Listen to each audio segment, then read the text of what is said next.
Full Moon sale காலை 9 மணியிலிருந்து இரவு 12 மணி வரை ஆகஸ்ட் 27 ஒரு நாள் மட்டும்.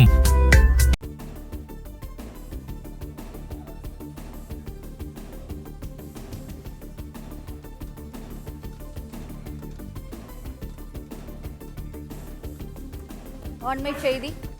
நேபாள பெருவெள்ளத்தின் கோர காட்சி வெளியீடு செய்யப்பட்டிருக்கிறது. இது தொடர்பான மேலும் விவரங்களுடன் இணைகிறார் எமது செய்தியாளர் நிரஞ்சன். நிரஞ்சன், வணக்கம். இது தொடர்பான மேலும் விவரங்களை பதிவு செய்யலாம்.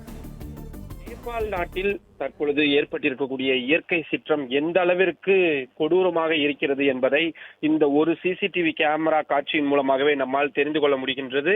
ஒரு அரசு அலுவலகத்தின் பின்புறமாக இருந்து திடீரென ஒரு பெரிய வெள்ளம் என்பது ஏற்பட்டு அடுத்த நொடியே முழுமையாக சூழ்கின்றது. அந்த சத்தத்தை கேட்டு மக்கள் அங்கும் இங்குமாக தெரித்து ஓடுகிறார்கள். ஆனால் மலைமுகடு பகுதியில் அமைந்திருக்கக்கூடிய அந்த இடத்தில் உடனடியாக அந்த ஒட்டுமொத்த இடத்தையும் மண்ணும் சரி பெருவெள்ளமும் சரி மூழ்கடிப்பதை பார்க்க முடிகின்றது. அந்த பெருவெள்ளத்தில் சிக்கியவர்களின் நிலை என்னானது என்ற கவலையும் இதன் மூலமாக எழுகின்றது. நிறைய இடங்களில் இப்படியான சிசிடிவி காட்சி கேமராக்களும் உயரமான இடங்களில் இருந்து பொதுமக்கள் செல்போன்களில் பதிவு செய்த காட்சிகளும் பதிவாகி இருக்கிறது. சாதாரணமாக இருக்கக்கூடிய இடம்தான் மலைகளுக்கு நடுவில் இருக்கக்கூடிய இடமாக இருக்கிறது. ஆனால் திடீரென்று அந்த வெள்ளம் எங்கிருந்து வந்தது என்று கணிப்பதற்குள் ஒட்டுமொத்தமாக அனைத்தையும் வாரி சுருட்டி செல்வதையும் பார்க்க முடிகின்றது. பெரிய பெரிய வாகனங்கள், கார்கள், பஸ்கள் என அனைத்தும் ஒரு நொடியில் இழுத்துச் செல்லப்படுவதையும் பார்க்க முடிகின்றது.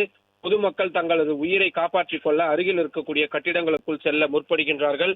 ஆனால் இயற்கை சீற்றத்திற்கு முன்பாக எதுவும் அணை போட்டு தடுக்க முடியாது என்பது போலத்தான் நாம் பார்க்க முடிகின்றது. அந்த கட்டிடங்களுக்குள் இருக்கக்கூடிய சிறு சிறு கண்ணாடி துளைகளுக்குள்ளாகவும் அந்த மண்ணும் தண்ணீரும் சேர்ந்து அப்படியே பீச்சி அடித்துக் கொண்டு வெளியே வருவதையும் பார்க்க முடிகின்றது. ஒட்டுமொத்தமாக ஏதோ திரைப்படங்களில் வரக்கூடிய கிராபிக்ஸ் காட்சிகளை போலத்தான் இது இருக்கின்றது. ஆனால் நம்புவதற்கு சிரமமாகவும் பார்ப்பதற்கு அச்சமூட்டக்கூடிய வகையிலும் இருக்கக்கூடிய இது உண்மையில் நடந்த ஒரு சம்பவமாகத்தான் இருக்கிறது. திபெத் எல்லை பகுதி, சீன எல்லை பகுதி என்று நேபாள் நாட்டின் சுற்றுவட்டார பகுதிகள் அத்தனையுமே இப்படியான பெருவெள்ள பாதிப்பில் சிக்கியிருப்பதை பார்க்க முடிகின்றது. கிட்டத்தட்ட 30-40 பஸ்ஸுகள் நிற்கின்றது. அந்த பஸ்ஸுகள் அனைத்துமே ஏதோ பொம்மை போல தூக்கி வீசப்படுவதையும் இந்த காட்சிகள் மூலமாக நம்மால் பார்க்க முடிகின்றது. எத்தனை பேர் உயிரிழந்தார்கள் என்ற எதுவும் தற்பொழுது வரை வெளியாகவில்லை. ஏனென்றால் இவ்வளவு கடுமையான சேதம் ஏற்படும் பொழுது அதை எப்படி கணக்கெடுப்பது என்பதை நம்மால் யூகிக்க கூட முடியாது.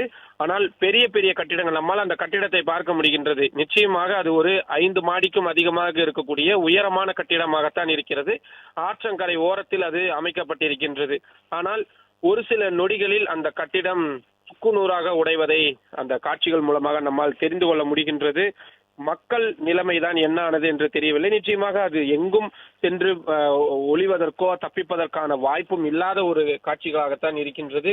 இன்னொரு பக்கம் பொதுமக்கள் தங்களது உயிரை காப்பாற்றிக் கொள்ள ஓடவும் பின்னாடியே இருந்து கோரமான அந்த காற்றாற்று வெள்ளம் என்பது அவர்களை அடித்துச் செல்வதையும் பார்ப்பதற்கே மனதை பதைபதைக்கக்கூடிய வகையில் இருக்கின்றது. ஃபுல் மூன் சேல் காலை 9 மணியிலிருந்து இரவு 12 மணி வரை ஆகஸ்ட் 27 ஒரு நாள் மட்டும்.